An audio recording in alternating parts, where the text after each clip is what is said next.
Hello students, how are you? Myself Meet sir. Welcome to your beautiful channel MG's Maths Tutorial. तो students आज हम chapter number 6 lines and angles के सारे theorems पढ़ने जा रहे हैं, राइट? तो चलिए हम और आप मिलकर स्टार्ट करते हैं theorem number 6.1। Students theorem start करने से पहले आपको एक बात नोट करनी है कि थियरम्स को लिखने का एक पैटर्न होता है, आपको वही पैटर्न फॉलो करना है। और ये जो थियरम्स है वो एग्जाम्स के अंदर 3 और 4 मार्क्स के अंदर पूछे जाते हैं, राइट? स्टूडेंट्स आपको मालूम नहीं होगा कि ये जो थियरम्स है एक्चुअल में वो एक टाइप का प्रूफ ही है, लेकिन इसको रिप्रेजेंट करने का एक तरीका होता है। तो तरीका क्या है मैं आपको सिखा देता हूं। आपको कोई भी थियरम गिवन है तो आपको उसको इस तरह से लिखना है कि सबसे पहले आना चाहिए गिवन, उसके बाद आना चाहिए टू प्रूव और उसके बाद आना चाहिए प्रूफ।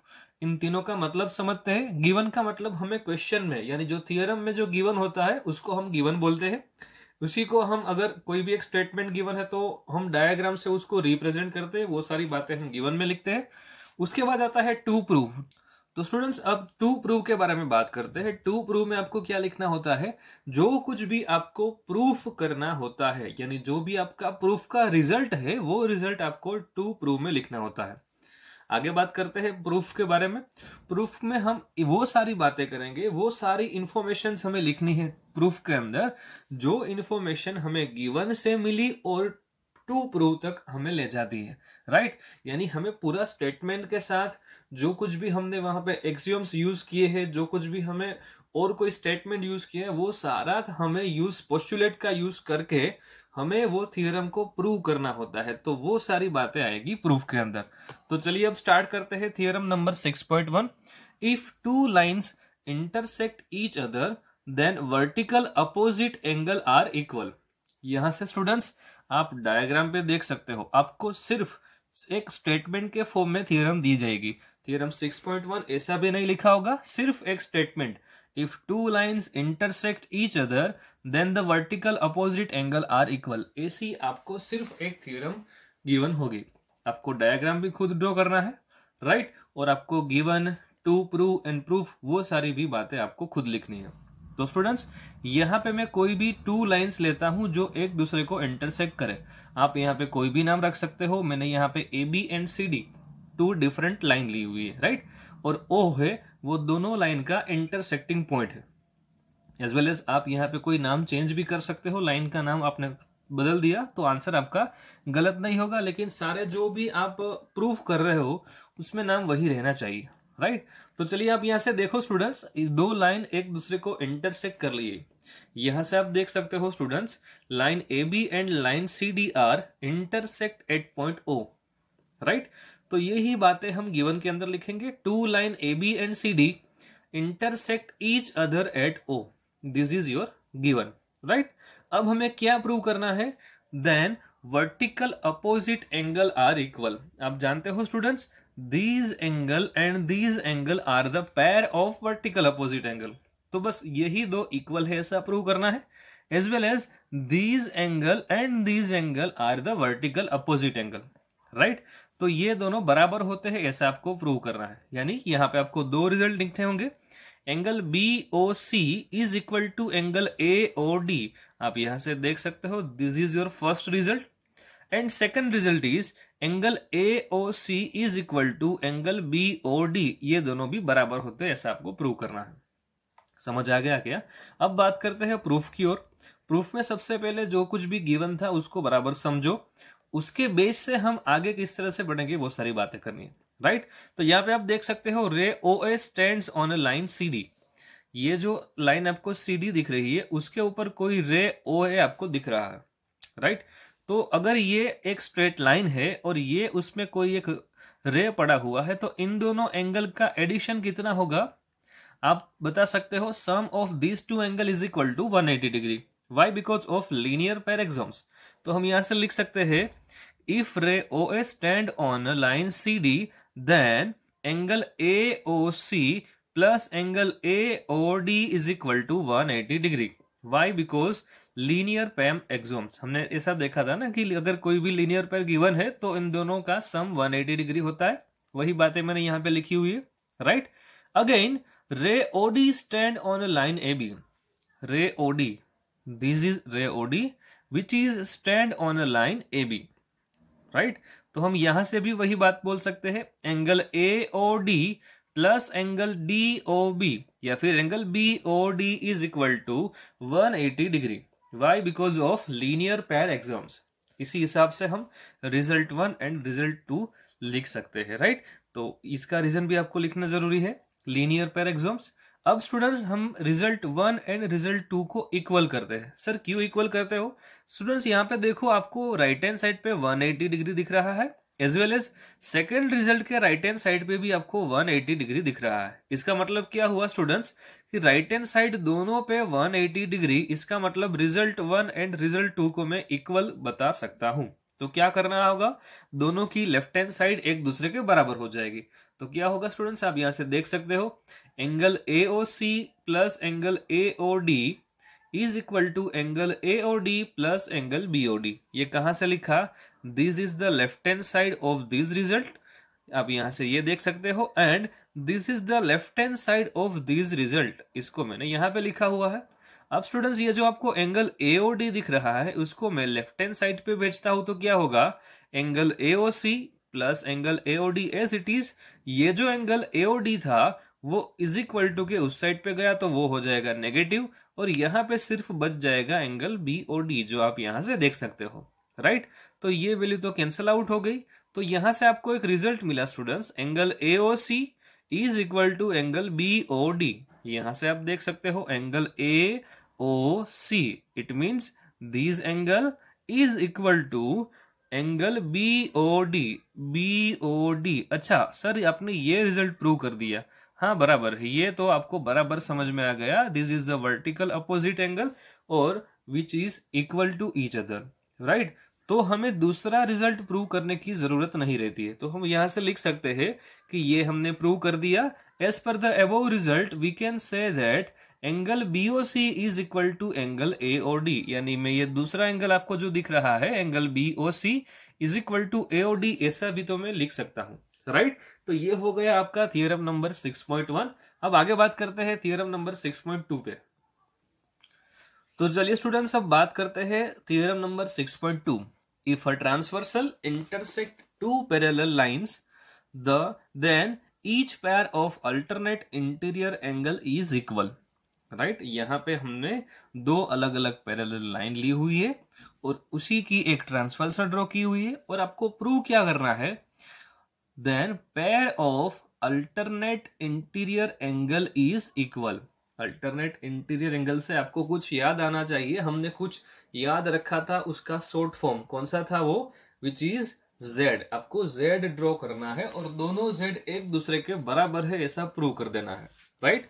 तो सबसे पहले स्टूडेंट्स यहाँ पे हम डायग्राम एक ड्रॉ करते हैं। आप दूसरा कोई भी डायग्राम यहाँ पे ड्रॉ कर सकते हो जिसमें ये नाम अलग अलग रख सकते हो आप, PQ की जगह पे ABCD और या फिर LMNOP कुछ भी रख सकते हो, राइट। तो यहाँ पे आप देख सकते हैं students, according to the diagram हम ऐसा बता सकते हैं, line PQ and line RS is the parallel to each other and line AB is the transversal of this two line, right. Okay, तो यहाँ पे गिवन में हम वही लिखने वाले हैं, let PQ and RS are the two parallel lines and AB is the transversal. ये हो गया आपका गिवन, राइट। अब हम बात करेंगे क्या प्रूव करना है, interior alternate angle is equal. तो यहां से आप देख सकते हो स्टूडेंट्स, यहाँ पे Z बना एंगल PLM और उसके साथ कौन सा आएगा, LMS। तो ये एक आप Z देख सकते हो, राइट। तो यहां से हम बोल सकते हैं angle PLM is equal to angle SML या फिर LMS, आपको जो भी ठीक लगे। तो ये हो गया आपका रिजल्ट नंबर 1। और दूसरा रिजल्ट भी तो होता है ना students, angle QLM, it means this Z is equal to angle LMR, either it should be written as RML। ये और ये इक्वल होते हैं ऐसा आपको प्रूव करना है, राइट। तो ये हो गया आपका गिवन एंड टू प्रूव। अब हम डिस्कस करेंगे प्रूफ के बारे में। तो चलिए स्टूडेंट्स, अब बात करते हैं प्रूफ के बारे में। स्टूडेंट्स, मैंने यहाँ पे दूसरा डायग्राम ड्रॉ किया हुआ है, वो डायग्राम पीछे आपको जो गिवन एंड प्रूफ में ड्रॉ किया वही डायग्राम है, यहाँ पे आप अच्छे से समझ सको तो अब हम बात करते हैं प्रूफ में हम किस तरह से आगे बढ़ते हैं उसके बारे में, राइट। अब स्टूडेंट्स यहाँ से हम बोल सकते हैं angle P L M, it means this angle is equal to angle R M B. Sir R M B it means this angle. Sir ये तो कुछ याद आ रहा है, आपने एफ बोला था। Yes exactly, this is our F, it means it is corresponding angle. अगर ये लाइन पैरेलल है तो ये और ये एंगल इक्वल होते हैं, तो इसको हम बोलते हैं it is corresponding angle. Now students, we are discuss about angle RMB. RMB is equal to angle SML. इसका मतलब सर ये एंगल भी इसके बराबर होगा। कैसे कैसे हमने आगे ही प्रूव किया, वर्टिकल अपोजिट एंगल। तो यहाँ पे मैं रीजन लिख सकता हूँ angle RMB is equal to angle SML because of vertical opposite angle. तो ये हुआ रिजल्ट नंबर 1 और ये हुआ रिजल्ट नंबर 2। अब इन दोनों को मैं इक्वल कर सकता हूँ। क्यों सर इक्वल कर सकते हो? देखो यहाँ पे मेरे पास आर एम बी की वैल्यू है, क्या है? एस एम एल, और ये एस एम एल वैल्यू में कहाँ पे पुट करने वाला हूँ? यहाँ आर एम बी पे। तो चलो देखो फ्रॉम रिजल्ट 1 एंड 2 स्टूडेंट्स, जहां पे भी आपको एंगल आर एम बी दिखेगा उधर आप एंगल एस एम एल इस तरह से लिख सकते हो। तो यहाँ पे एंगल ये रहा आर एम बी, इसकी जगह पे मैं क्या रिप्लेस कर सकता हूँ? Angle S M L. तो यहाँ पे मैं लिखने वाला हूँ angle P L M is equal to angle S M L. तो आप स्टूडेंट्स यहाँ से देखो हम दोनों ने इक्वल कर दिया है यहाँ पे, सो दैट रिजल्ट प्रूव हो गया स्टूडेंट्स ये हमारा, राइट। क्या प्रूव हुआ देखो एक बार, angle P L M it means this angle is equal to angle S M L. तो ये हमने जेड बना दिया और ये हो गए इंटीरियर अल्टरनेट एंगल, राइट। तो हमने ये एक रिजल्ट तो प्रूव कर दिया, दूसरा प्रूव करने की जरूरत नहीं है, हम डायरेक्टली बोल सकते हैं as per the above result we can say that another alternate angle is angle Q L M is equal to angle L M R, either R M L, जो भी आपको लिखना है आप लिख सकते हो, राइट। तो ये हो गया आपका सेकेंड रिजल्ट भी prove. So students, now we are going for theorem number 6.5. If a transversal intersect two lines such that a pair of interior angle on the same side of the transversal is supplementary. It is आपको students इसका मतलब आपको given है यहाँ पे theorem पे कि ऐसा बोल सकते हैं कि इसके जो इंटीरियर एंगल है उसका एडिशन सप्लीमेंट्री है। इसका मतलब sum of two angle is equal to 180 degree है, ऐसा आपको गिवन है। Then two lines are parallel, आपको उल्टा प्रूव करना है। इसका मतलब आपको क्वेश्चन में ऐसा गिवन नहीं है कि two line is parallel to each other, आपको सिर्फ ऐसा ही गिवन है कि दो कोई लाइन है, राइट, एंड तीसरी उसकी कोई ट्रांसवर्सल है, और इन दोनों एंगल का जो इंटीरियर एंगल बन रहे हैं, इन दोनों इंटीरियर एंगल का एडिशन होता है 180 degree. Then prove both line are parallel to each other. तो चलिए देखते हैं प्रूफ के बारे में। सबसे पहले हमें लिखना पड़ेगा गिवन। तो यहाँ पे स्टूडेंट्स आप कोई भी डायग्राम ड्रॉ कर सकते हो। मैंने यहाँ पे line A B and line C D are the parallel line इस तरह से लिया हुआ है, and E F is the transversal. तो यही बातें हमें गिवन में लिखनी होती है। A transversal E F intersect two line A B and C D at point P and Q, आप ऐसा लिख सकते हो। आपको क्या प्रूव करना है? आपको प्रूव ये करना है कि A B is parallel to C D, तो ये लिखा जाएगा टू प्रूफ के अंदर। अब हम किस तरह से प्रूव करते हैं वो हम देखेंगे। चलो देखो स्टूडेंट्स, यहाँ पे आप देख सकते हो मैंने लिखा है एंगल 1 एंड एंगल 2। तो ये रहा आपका एंगल 1 एंड ये रहा आपका एंगल 2। इन दोनों एंगल का एडिशन 180 डिग्री होता है, ऐसा आपको गिवन है। इसका मतलब ये इंटीरियर एंगल से ही बना, लेकिन ये हमें क्वेश्चन में ही गिवन था, हमने अपने थ्योरम में ही गिवन था, तो इसको हम लिख सकते हैं this is equal to 180 degree. Why? Because of given, right. अब स्टूडेंट्स मैं ऐसा बोलता हूं कि एंगल 1 प्लस एंगल 3 यानी इन दोनों एंगल का एडिशन कितना होगा? 180 degree. Why? Because of linear pair axioms. आप यहां से देख सकते हो students, angle 1 plus angle 3 is equal to 180 degree. Why? Because of linear pair axioms, right. अब स्टूडेंट्स मैं क्या करता हूं कि यहां पे भी मेरे पास 180 वाला रिजल्ट पड़ा हुआ है राइट हैंड साइड पे, और यहां पे भी मेरे पास 180 डिग्री वाला रिजल्ट पड़ा हुआ है। तो मैं दोनों रिजल्ट को इक्वल करता हूं तो क्या होगा? Angle 1 plus angle 2 is equal to angle 1 plus angle 3, right. अब ये एंगल 1 आपको दिख रहा है वो इस साइड पे चला जाएगा, तो ये होगा नेगेटिव।